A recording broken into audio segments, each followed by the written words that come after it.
১৯৪৮ সাল থেকে আজকের দিন ২০২৫, এই যে দীর্ঘ সময় আপনারা কখনো লক্ষ্য করেছেন কিনা আমি জানি না। দীর্ঘ সময়ের যে সংবাদপত্রের যে পত্রিকাগুলো আছে, এই পত্রিকায় প্রত্যেকটা দিন আন্তর্জাতিক পাতায় ইসরায়েল এবং গাজার যে সংঘাত, সেখানকার যে যুদ্ধ, সেখানে যে নারী এবং শিশুদেরকে যে নির্বিচারে ইসরায়েলি সেনারা যে হত্যা করছে, এই বিষয়ে প্রত্যেকটা দিন খবরের কাগজে কিন্তু অহরহ কথা, অহরহ সংবাদ কিন্তু প্রকাশ করা হয়েছে।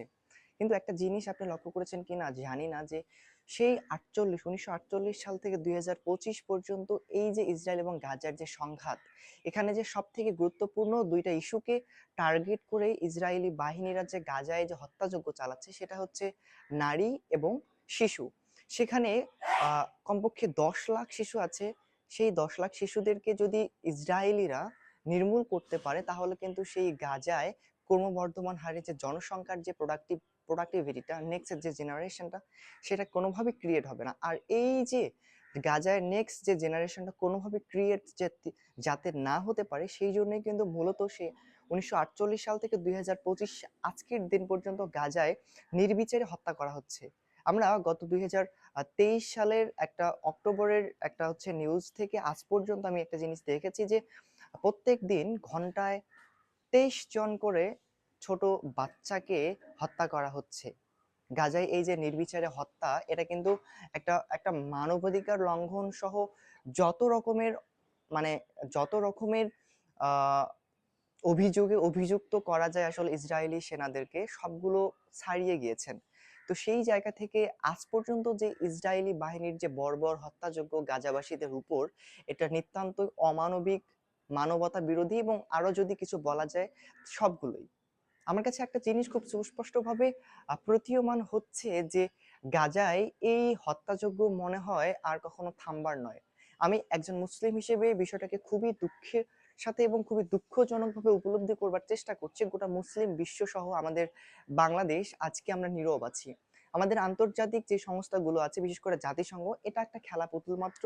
এটা এটা আসলে তেমন কোনো কাজে দেয় না। এখানে যেই কার্যক্রমগুলো নেওয়া উচিত, বা জাতিসংঘের যেই অ্যাক্টিভিটিস গুলো গাজার পক্ষে বা ইসরায়েলের বিপক্ষে, এগুলো আসলে কেউ কাউকে শোনে না, কেউ কাউকে দাম মান দেয় না। আসলে নিজেদের প্রভাব বিস্তার করবার জন্য অসহায় ফিলিস্তিনি বাসীদের উপর যে বড় বড় হত্যাযজ্ঞ ইসরায়েলি বাহিনীরা চালাচ্ছে, সেটা নিতান্ত অনেক ন্যাক্কারজনক এবং দুঃখজনক।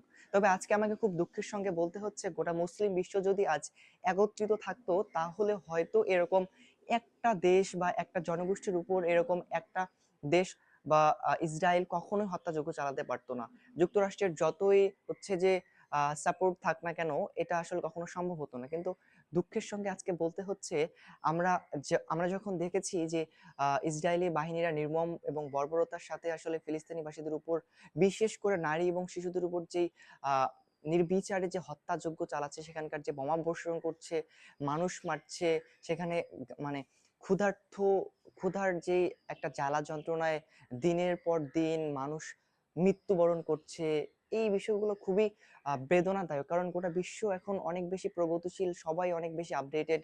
অনলাইনাইজেশনের মাধ্যমে গোটা বিশ্ব যখন অনেক বেশি প্রগতিশীল, তো সেই জায়গা থেকে আসলে আমাদের সাইডে বা আমাদের দেশে যে যুদ্ধ বিগ্রহ হয়ে মানুষ মারা যাচ্ছে দিনের পর দিন, নির্বিচারে একটা দেশে হত্যাযজ্ঞ চালানো হচ্ছে, গোটা বিশ্বের উচিত এই বিষয়টাকে থামানোর। একটা দেশকে, একটা গোষ্ঠীকে, একটা ভূখণ্ডকে কেন্দ্র করে এত এত বর্বর, এত মানুষের হত্যাযোগ্য, এটা আসলে অনেক বেশি বেদনাদায়ক। আজকের আমার যে কথাটা বলবার, সেটা হচ্ছে যে গাজায় যেই হত্যাযজ্ঞটা চালানো হচ্ছে বা যে হত্যাযজ্ঞটা চালাচ্ছে ইসরায়েলি বাহিনীরা, এটা নিতান্ত অনেক দুঃখজনক। এটার ফল আগামীতে খুব একটা সুস্পষ্ট বা খুব ভালো হবে না গাজাবাসীদের জন্য। কারণ সেখানে যে নারী যে প্রোডাক্টিভটা দিবে, যে প্রোডাকশনটা দিবে নেক্সট জেনারেশন, সেই নেক্সট জেনারেশনটা যাতে না দিতে পারে, সেই জন্য নারীদেরকে হত্যা করা হচ্ছে। এবং সেখানে যে ১০ লাখেরও অধিক যেই যুব শক্তি আছে বা যুব সমাজের যে মানুষজনরা আছে, যে ছেলে কিংবা মেয়েরা আছে, এই টার্গেট করে যেই হামলা বা বোমাবর্ষণ চালানো হচ্ছে, এতে কিন্তু দিনের পর দিন সেখান থেকে সংখ্যাগরিষ্ঠতা কমে আসছে। আর সংখ্যাগরিষ্ঠতা কমে আসা মানেই হচ্ছে ইসরায়েলে ফিলিস্তিনে আসলে জনসংখ্যা সামনের দিকে অনেক বেশি ক্রমবর্ধমান হবে না।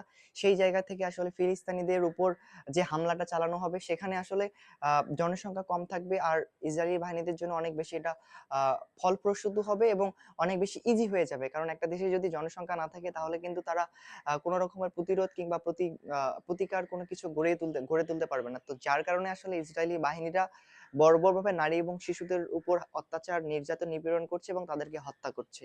এটা খুব শিগগিরই হয়তো তারা তাদের এই সরকারের নীতিটাকে আসলে অনেক বেশি বাস্তবায়ন করবে। অলরেডি অনেক বেশি বাস্তবায়িত হয়ে গিয়েছে। তবে যতটুকু বাকি আছে, তবে ইসরায়েলি বাহিনীরা এটা আগামীতে করতে তারা সেটা ব্যর্থ হবে না বলে আমার মনে হয়। তবে এই